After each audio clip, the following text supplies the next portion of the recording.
Okay, good morning. Really cool to have you all here. I hope your day is going well, stuff like that. This Friday for lab, or Wednesday, of course you have lab today, things were happening. You'll turn in the Shotley's principal lab from last week. The rough draft of your class presentation paper is due. And just as a reminder, the three things I want to see with this: at least 2 type pages, more is awesome. 1 peer-reviewed science article abstract with citation, and also that cover sheet, which is in the syllabus and also online. Just put it on the top and stuff. And I'm hoping that's pretty chill, but let me know, of course, if you have any questions. Problem set number 3 is up, where we'll talk about basically buffers, titrations, how to mix acids and bases together. Quiz number 3 after that, and then we'll go next door and do the titration calculations lab. Any questions, any of this kind of stuff? Sweet. So I'm going to back up just a little bit from what we ended up on Monday, and we're going to start looking at how weak acids and strong bases go together. And again, the goal of this whole section really is to figure out pHs of any acid and any base more or less coming together. And on Monday, we looked at strong acids and strong bases being mixed, and strong bases, strong acids. And in that particular example, we said that there were essentially 4 regions, all right? And the first thing listed is what you start with, and the second thing listed is what you add from the burette. So the initial region means you have only moles of what you're starting with, which in this case is the weak acid. You haven't added any strong base yet. And because this is a weak acid, pH minus log square root Ka times Ca, concentration of your weak acid, is what you want to use. That officially assumes 100 times K is less than C. It's going to be that way for these kind of problems, I guarantee it. Minus log square root Ka times Ca is what you want to do. Now, pre-equivalence is an example of where you have both the weak acid, but you're also going to have conjugate base, and that's a little weird at first, but here's what's happening.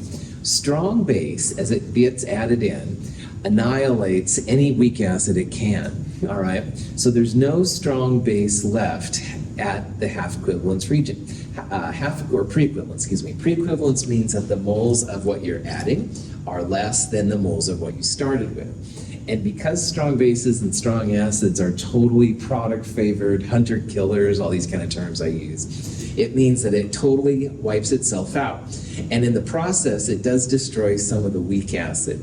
But the weak acid then creates its conjugate base.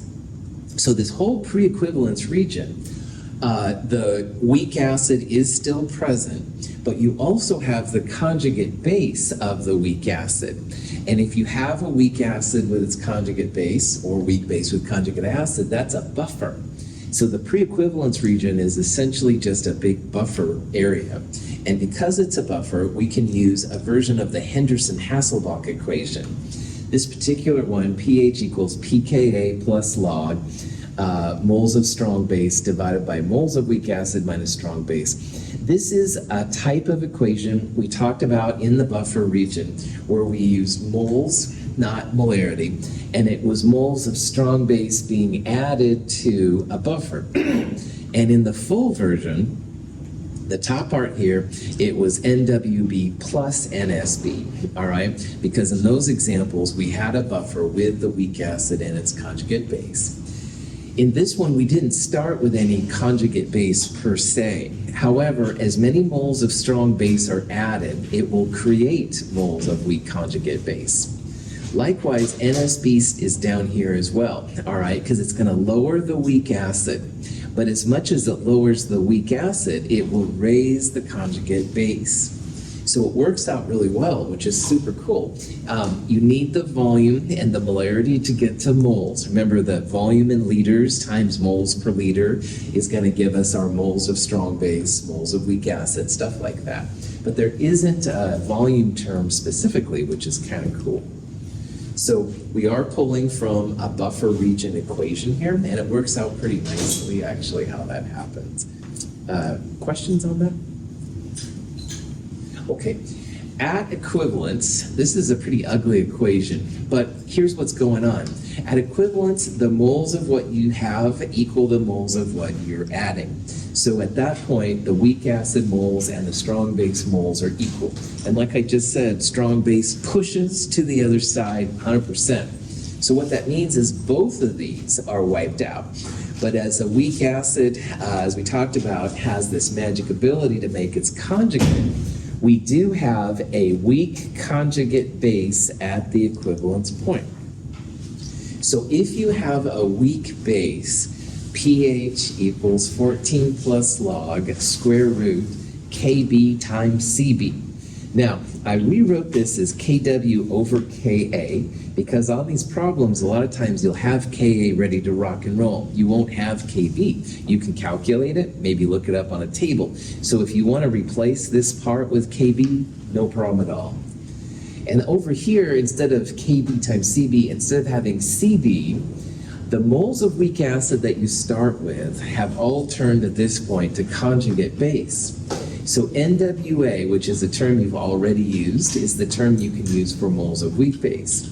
And you need to divide by the total volume of the solution in liters.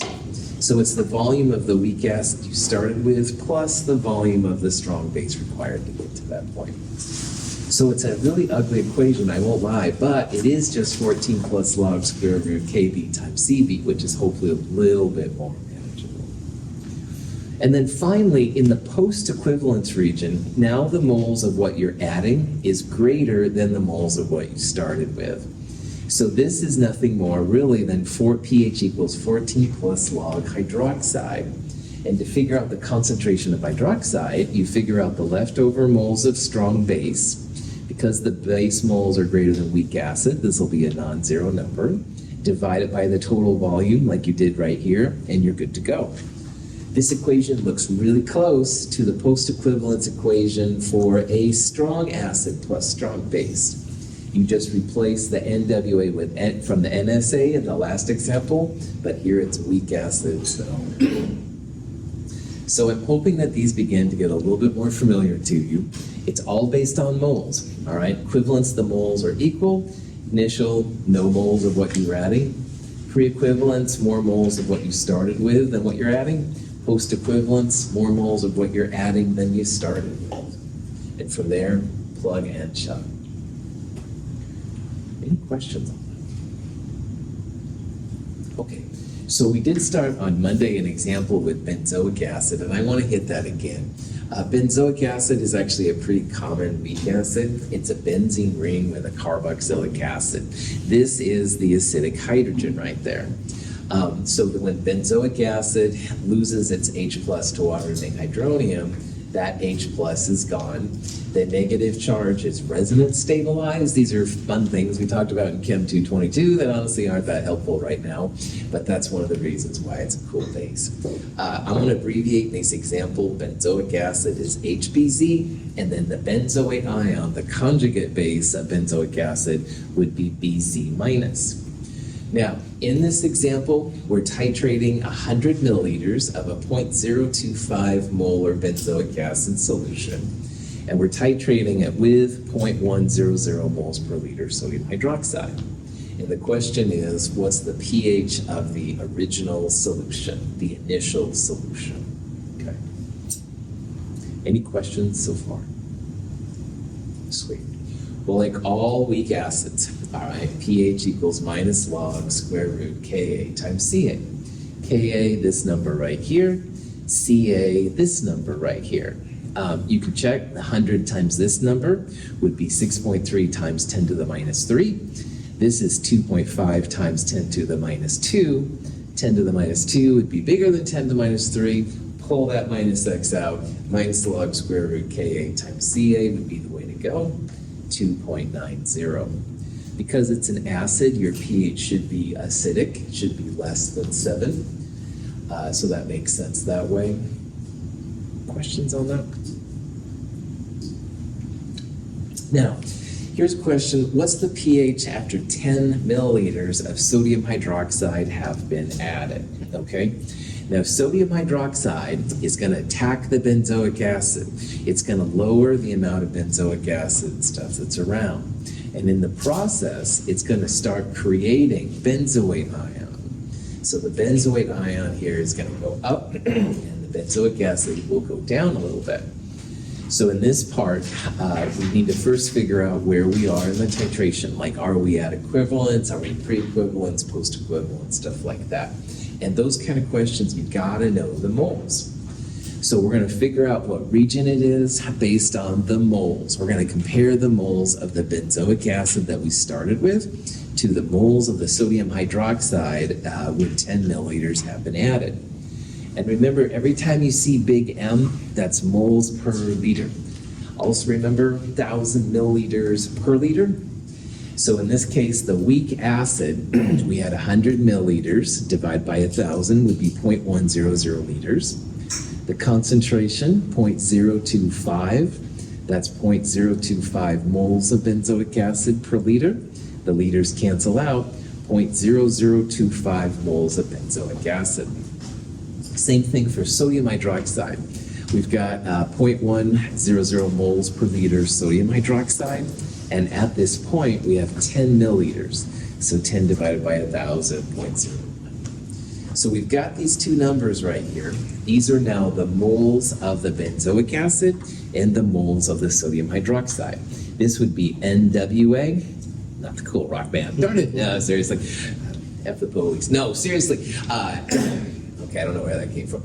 Anyway, this is NWA is the moles of the weak acid, the benzoic acid.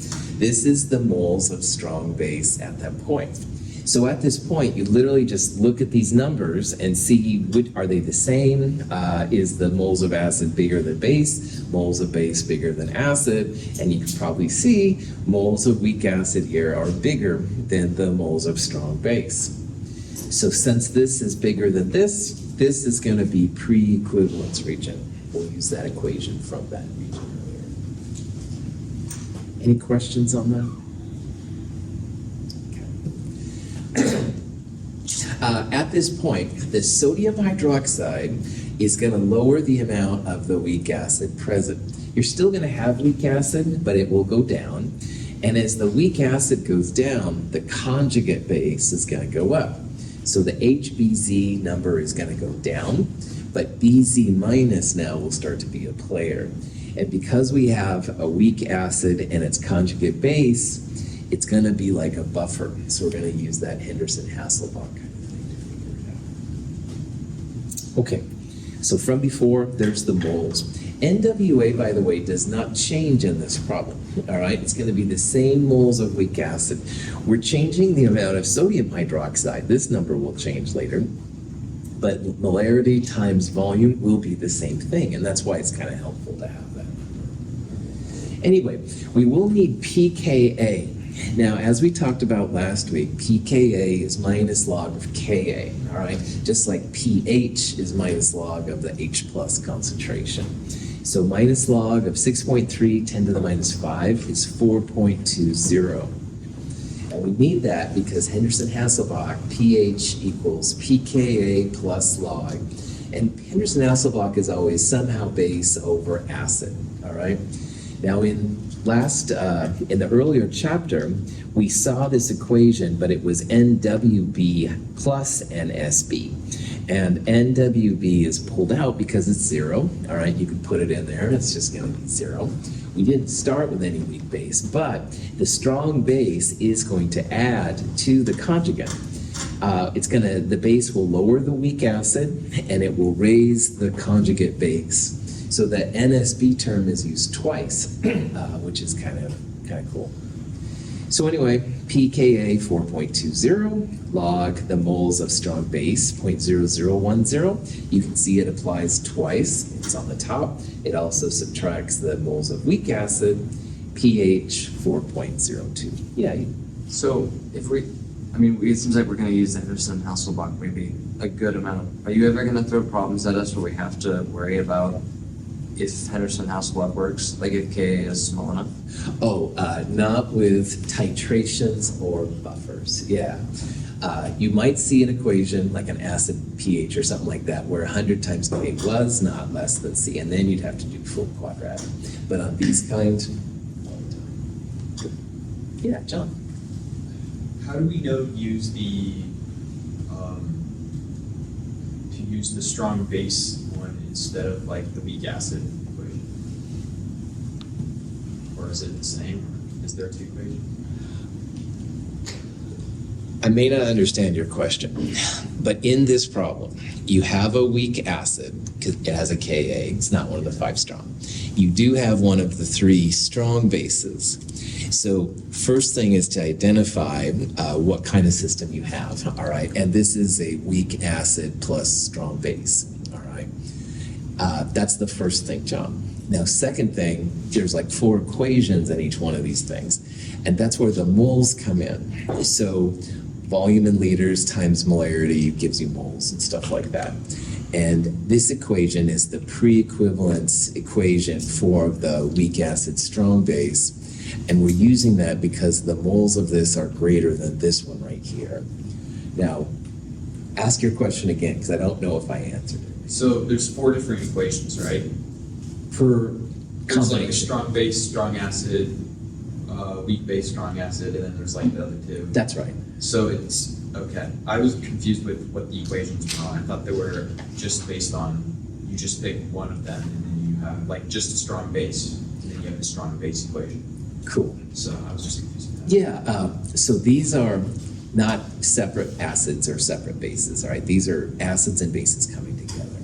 And you do need to figure out the species you're dealing with, like is it strong base and strong acid, or in this case, weak acid and strong base. And again, that's why that list of 5 strong acids is really important. This is not one of those 5, so it's automatically weak, all right?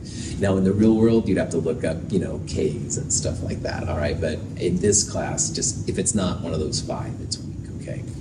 And there's 3 strong bases, so if you saw a base that wasn't one of those, you'd say it was weak. We won't look at weak acids and weak bases together. The information you get out really is pretty messy, and it's more difficult, I'll be honest. But these kind of things are what people do to analyze samples of foods and things from the woods and that kind of stuff. So, does that help? Okay, right. John does bring up a good point, though. Let's profile it off for a second. All of these are acids and bases coming together, okay? And in these kind of problems, number one, first thing you got to do is figure out which of the 4 types you're going to look at, all right? And again, those types we looked at on Monday, strong acid plus strong base is number 1. Strong base plus strong acid is number 2. Well, we have a strong base, but we don't have a strong acid, so it's not going to be one of those, all right? This is a weak acid plus strong base. There's also a weak base plus strong acid. And again, we don't have a strong acid, we don't have a weak base, but if you had that, you'd use that.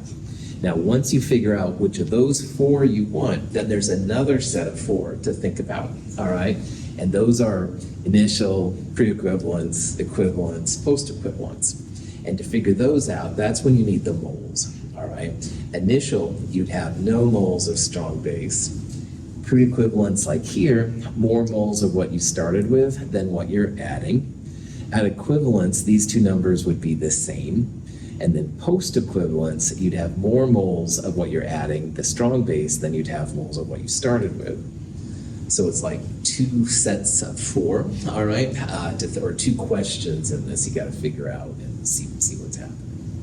Yeah, Gene. So said the pre-equivalence is more moles of weak acid. Yeah, that's right. More moles of weak acid than strong base. Pre-equivalence, you're always starting with something, and then you're adding something from the burette, all right? And in this one, we started with the benzoic acid, so pre-equivalence, more of these than what we're adding in. Cool. These are all good questions. If you think of other ones, just say something. Yeah. So, yeah? Will we be doing this like hands-on in a lab? So this week's lab is going to be just a lot of, figuring out how this all stuff works together and stuff like that. And then next week, I think we'll do the actual titrations in lab and stuff. Cool, good.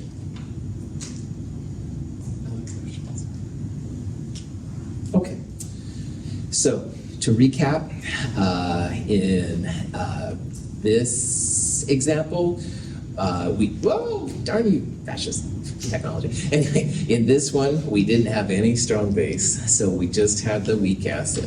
And if you just have the weak acid, that's the initial point, all right, where there's no base added. If you only have a weak acid, pH minus log square root Ka times Ca. In this one, we definitely had some base, so we figured out the moles, all right? We already knew that it was weak acid plus strong base. So we needed to figure out which one of those equations to have. It's definitely not initial now because we have some base. When you calculated the moles, the base was less than the moles of the weak acid. So what we have added is less than what we started with. And that's what the pre-equivalence region is. It looks kind of like Henderson-Hasselbalch because it really is acting like a buffer. You do need pKa minus log of Ka. You need moles of strong base twice, all right? You should never have any negative moles in Henderson-Hasselbalch. If you do that, then you're probably not using the right equation, like maybe it was equivalence or post-equivalence, something like that. But anyway, when all is said and done, pH 4.02. Questions? Okay. Now, let's look at what the pH is when 12.5 milliliters of sodium hydroxide have been added. Now, we're going to keep changing the amount of sodium hydroxide, but we're not changing the amount of the benzoic acid. So NWA, the moles of the weak acid, is still 0.0025. That has not changed. pKa minus log of that number is also the same, 4.20. We do need to find the moles of the base. That number has changed now. Before we had 10 milliliters, now we have 12.5 milliliters. So this is 0.00125 moles of sodium hydroxide. This number is still less than this, so we're in the pre-equivalence region. We'll use that buffer equation. But something kind of interesting happens here. At this point, the moles of strong base are half the moles of the weak acid that we got to. And when you throw this in your calculator, this and this are the same. It's the same number, all right? So you end up with a log of 1. And in the math world, a log of 1 is 0. So notice at this point, pH is equal to pKa. So this is an example of what's called the half equivalence point.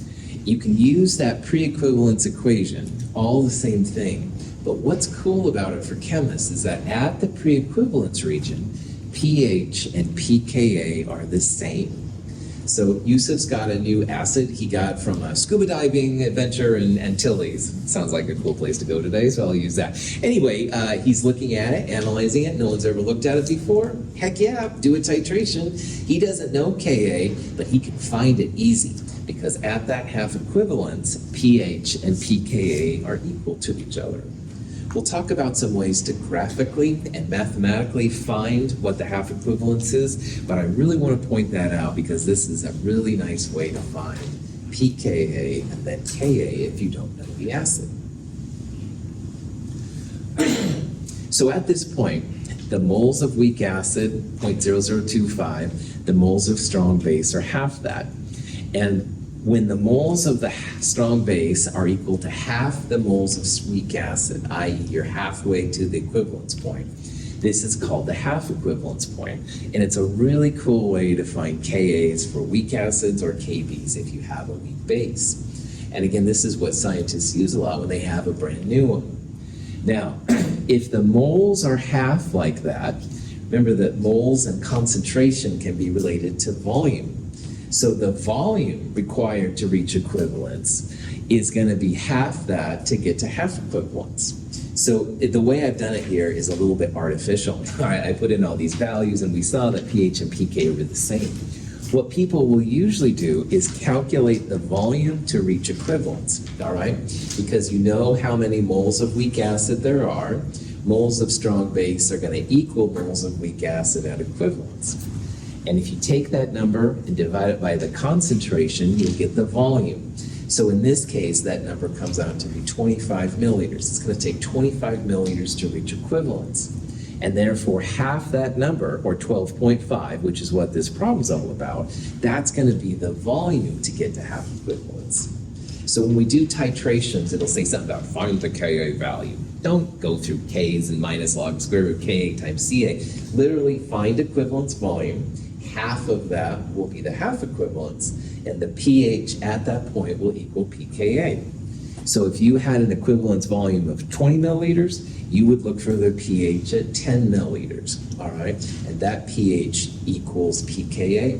You can translate it to Ka, stuff like that. Okay. So now the question is, what's gonna be the pH, all that stuff, at the equivalence point? And at the equivalence point, the moles of the weak acid and the moles of the strong base are equal. And strong bases push to the product side, so we don't have any of the weak acid initially. All of the moles of weak acid have now turned into the conjugate base, which in this case is benzoate. But darn you, weak base, you have a pH effect as well. Now, what was the pH at equivalence for all the strong acid and strong bases coming together? It's 10. 7, thank you. You had the right idea. 7. Yeah. Good. 7. That's right. 7. No, it's all right. You were thinking the right thoughts, man. 7 is the answer I was looking for. Yeah, it's going to be neutral. All right. But darn it, the weak acids create conjugate bases. So all the equivalence points between weak acids and strong base will be basic. In this case, it's benzoate reacting with a little water, makes conjugate acid and hydroxide. So sodium hydroxide has knocked all the weak acid right off the map. And at this point, all the moles of benzoic acid we started with have now gone to benzoate, weak base, all right? And because it's a base, your pH at this point now should be basic. So if you calculated a pH of 6.1, might want to look at your calculations just a little bit. Something's probably not quite right there. So this is kind of an ugly equation, but if you plug and chug, it's not too bad. pH of a weak base, 14 plus log square root Kb times Cb. Now we have Ka, but we can turn a Ka into a Kb by using Kw. Kw divided by Ka is Kb. We're going to need the moles still of weak acid. This number represents the moles of the conjugate base that are present at equivalence. So we're good to go. We're going to need the volume from both the weak acid we started with and the sodium hydroxide. We've already got the 100 milliliters. That's good to go. We might need to calculate the volume required to reach equivalence for the base. And you can do that because this number now, moles of weak acid equals moles of strong base, divided by molarity, divided by moles per liter.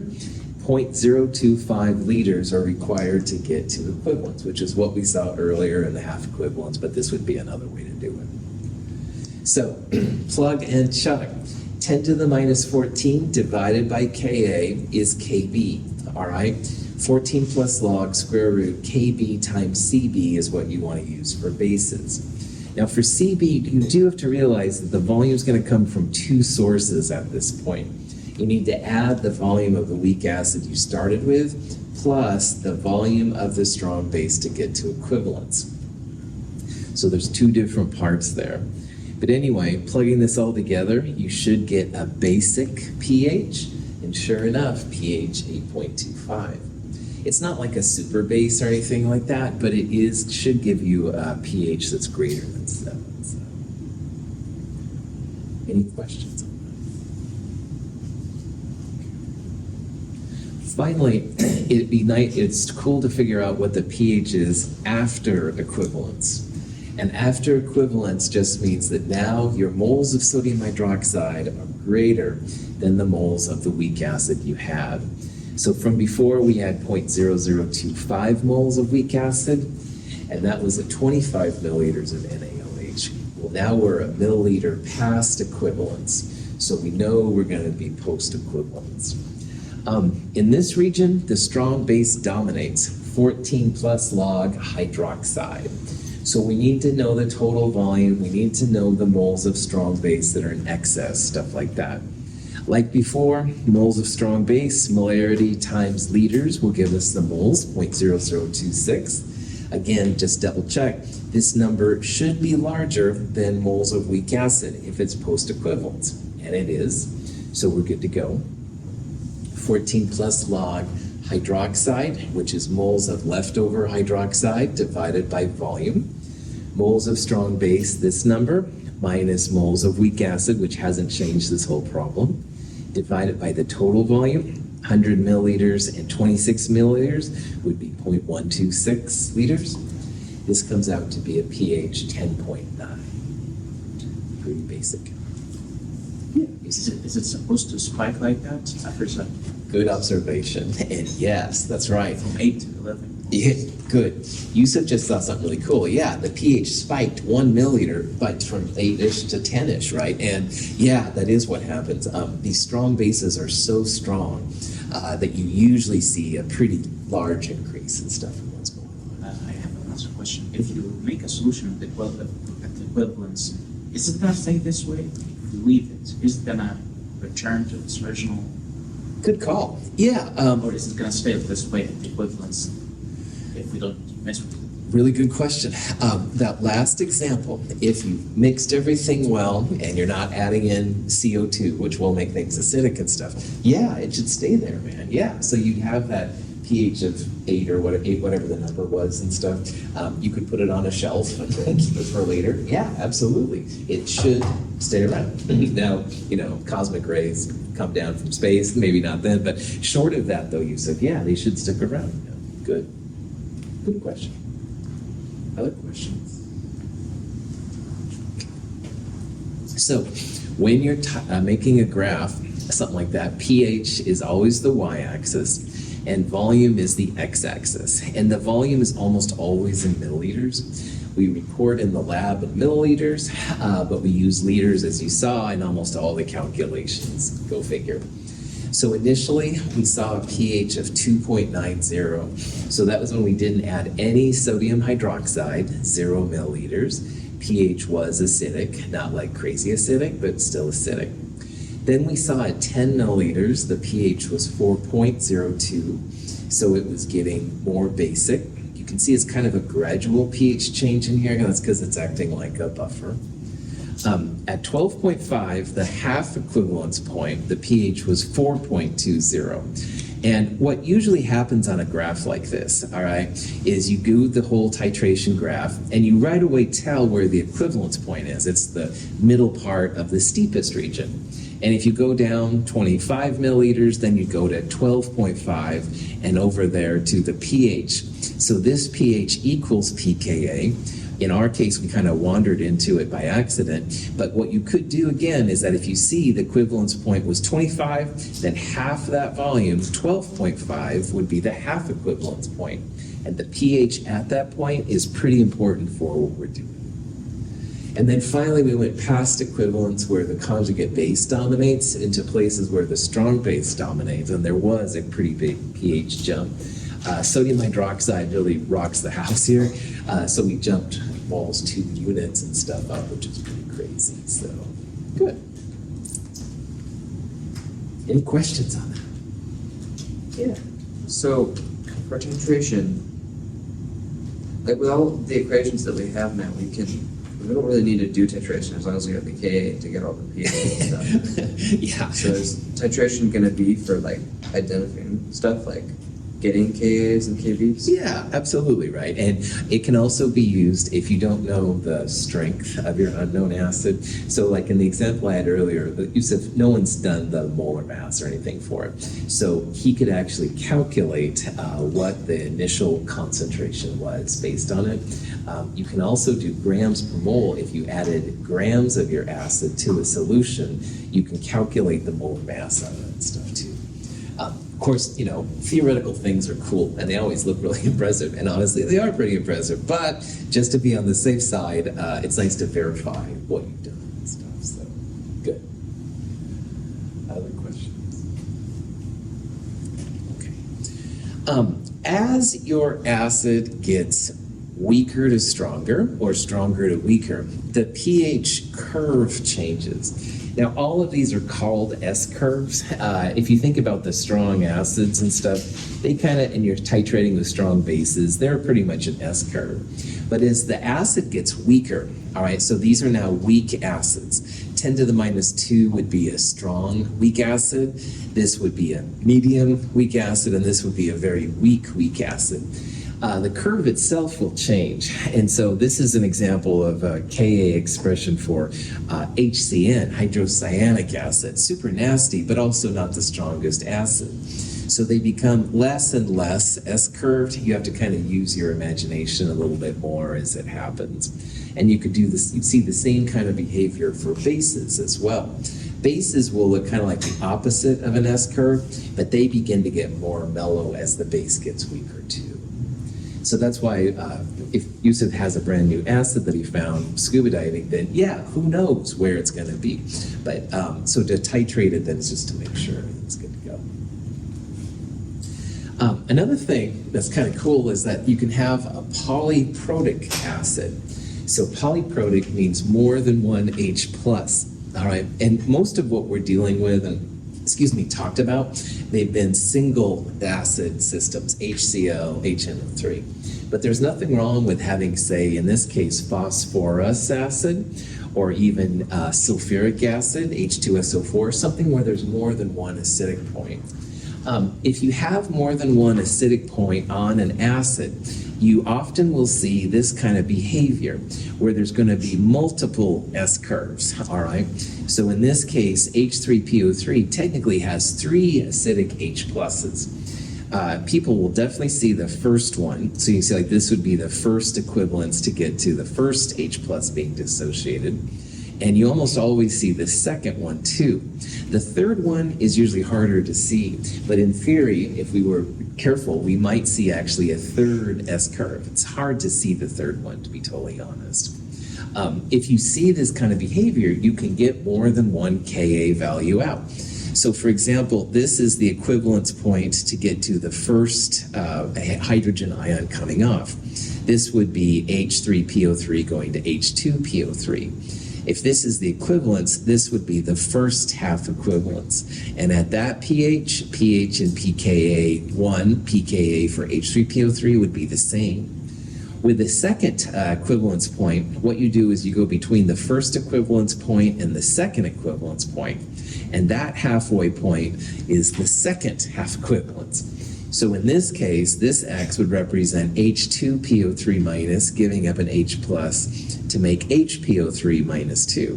So this pH, whatever it is, would be equal to pKa2 or the pKa for H2PO3. When we do that titration lab, this will be helpful to us. We're going to use phosphoric acid, not phosphorus, but same idea. Again, this is the first equivalence, and if it's at 50, this would be 25 milliliters. The second half equivalence, the equivalence point would be at 100, so the halfway between 100 and 50, this would be 75 milliliters. And you can find the pH at those points, stuff like that. Any questions on that? An antacid tablet containing sodium bicarbonate is dropped into water. A reaction occurs that produces hydroxide ions and carbonic acid.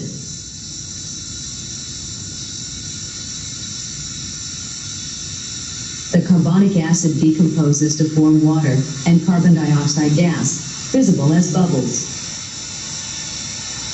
The hydroxide ions react with acid in the stomach to produce water. This is an example of a weak base plus strong acid. So this is the fourth of these kinds of acids and bases going together. And again, just as a review, we're not going to do weak acid plus weak base plus weak acid. Yes, you can do them, but honestly, mathematically, it's ugly, and you don't get any better information than if you do one of the four that we're looking at. So it's very rare that scientists do it, blah, blah, blah. Yes, you could do it if you wanted to, but you got better things to do. Anyway, in a weak base, you start with a basic pH, and as you add strong acid, it becomes more acidic. Now, it's not quite as nice as the strong base plus strong acid, which much more pronounced, but the same idea applies. Like the other ones we've seen, there's going to be an initial point, which is where you only have weak base. There will be an equivalence point where the moles of what you started with equal the moles of what you're adding. So the moles of weak base that you start with are equal to the moles of strong acid. Then there's going to be a big pre-equivalence region where the moles of what you started with are greater than the moles of what you're adding. In this case, base is greater than acid. On the other hand, then there's a post-equivalence where the moles in this case of the strong acid will be greater than the moles of the weak base. This region down here will look like the pH of a strong acid equation. Just like before, there is a buffer region in this pre-equivalence region. And in these kind of calculations, Henderson-Hasselbalch says that pH equals pKa. But you have a base, so you're going to have to translate a pKa into pKb and then find Kb. You could also turn pKa into Ka and then find Kb, but it's a little bit of a twist like that, just to let you know. So here's an example of a kind of question you might see. At equivalence, the pH of a weak base plus strong acid titration, what should it be? So at equivalence, how do we relate the moles of the weak base to the strong acid? Same. Nice job. So at equivalence, the moles of weak base and the moles of strong acid are equal. And again, strong acids, like strong bases, dominate. They push the reaction completely to the other side. So at this point, there's no weak base and there's no strong acid, all right? But what is left at equivalence point? Conjugate acid. Conjugate acid, right on. The weak base turns into conjugate acid when the moles have been wiped out. This is a weird thing about weak systems, all right? The strong acids just go to water, basically. But the weak systems have a kick once they've been neutralized. So weak base turns into the conjugate acid, like Aiden said, right on. Acid being the operative term. What kind of pH range would we expect? Less, that's right. pH is going to be less than 7 for weak base plus strong acids. It's not from the strong acid, it's from the conjugate acid of the weak base. Yeah, exactly. Good. Questions on that? No. So the equations hopefully look somewhat familiar. When you have a weak base, pH equals 14 plus log square root Kb times Cb, all right? So use the Kb times Cb, 100 times K will definitely be less than C. It should be, again, a basic pH. Now, pre-equivalence, you need to find, the easiest way to do these, I really believe, is to find pKa. Now, if you start with a Kb, what would be one way to turn a Kb into a pKa? Use KW. The which one? Kw, that's right. Kw divided by Kb would give you Ka, and then minus log of Ka would give you that one, right on. The other way to do it is you could find you'd find pKb from Kb, and then 14 minus pKb would equal pKa. So we are using an acid Ka, which seems a little weird, but honestly, it makes your life easier. Then it's always base over acid, so you want to have the leftover moles of the conjugate base divided by how many moles of strong acid. This is a relationship where you add a strong acid to a buffer. If you look back in the notes, NWA, moles of weak acid, is 0 initially, but as much as the strong acid is added to it, it lowers weak base and creates more conjugate acid. Oh boy. Anyway, equivalence is the pH, as we talked about, of a conjugate acid, A for acid. So it's going to be something about minus log square root Ka times Ca. If you have Ka already, like in Yusuf's example, heck yeah, throw that in there. But if you don't, Kw divided by Kv would get it. And then you want to find basically leftover moles of weak acid, the conjugate acid, divided by the total volume. And then finally, post-equivalence will be dominated by your strong acid. You have more moles of strong acid than you have moles of weak base. So you find the leftover moles of strong acid divided by total volume. Good to go. So for the initial equivalence and post-equivalence, you switch it as opposed to the weak acid and strong base, where you're taking all of the Yes. logs and you're putting a negative and you're adding 14. But for the Henderson-Hasselbalch, you can just not do that. And it stays with the pKa and then some top acid at the bottom. Pre-equivalence, you have a weak acid and its conjugate base, or a weak base and its conjugate acid. So we don't have like 14 plus log hydroxide minus log of hydronium, all right? It's a mixture, so it acts more like a buffer in that region. That's why it looks different. But that's a really cool observation. Aiden's starting to see the trees and through the feet, not just the forest, but the actual trees. Yeah. Bases, 14 plus log hydroxide. Acids, minus log some kind of hydronium. That's right. Good. So that's what I want you to start seeing. Good.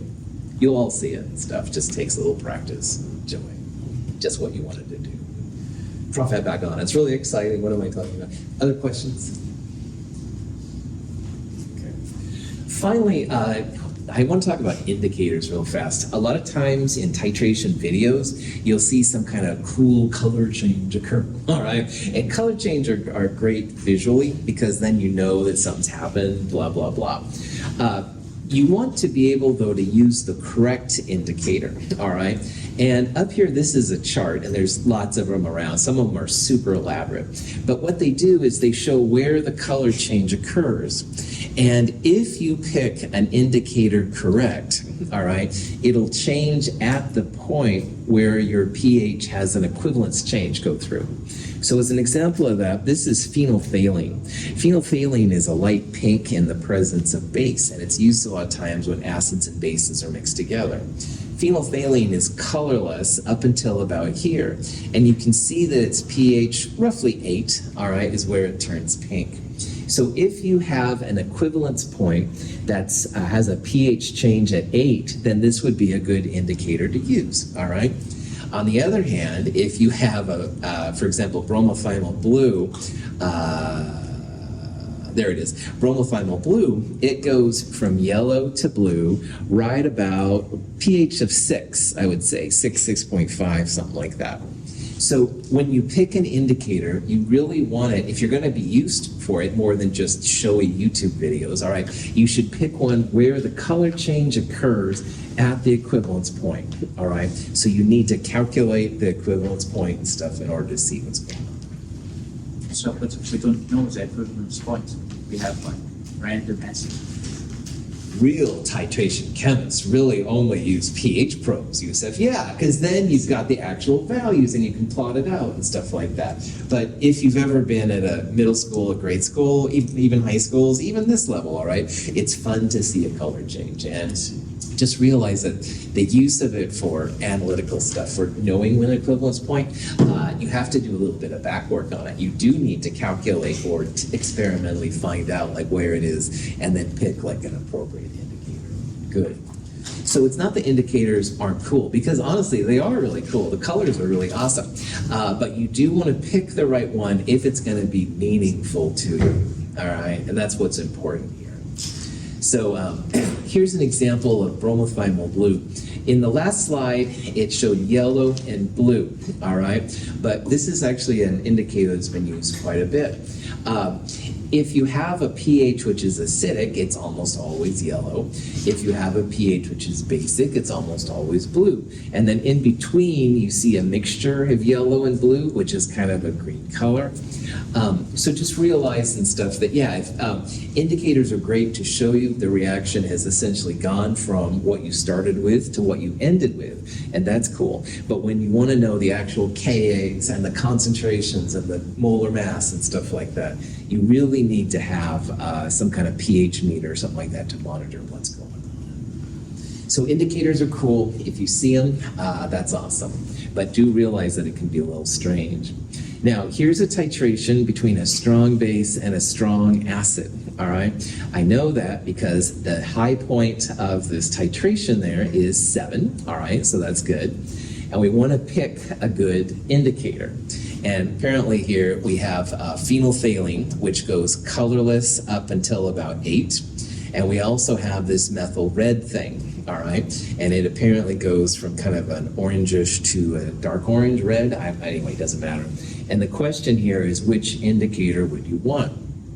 Well, if you want to show where the reaction's actually complete, you want the color change to occur right around that equivalence point. And so in this case, definitely you'd want to pick methyl red. This would go pink to clear, and you might think, oh yeah, I'm done.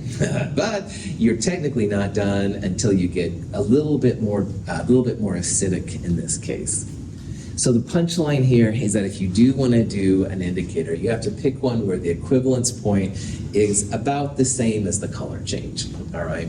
And they're really fun for demonstrations, for showing to groups, but on the other hand, for true analytical purposes, sometimes they can be a little limited.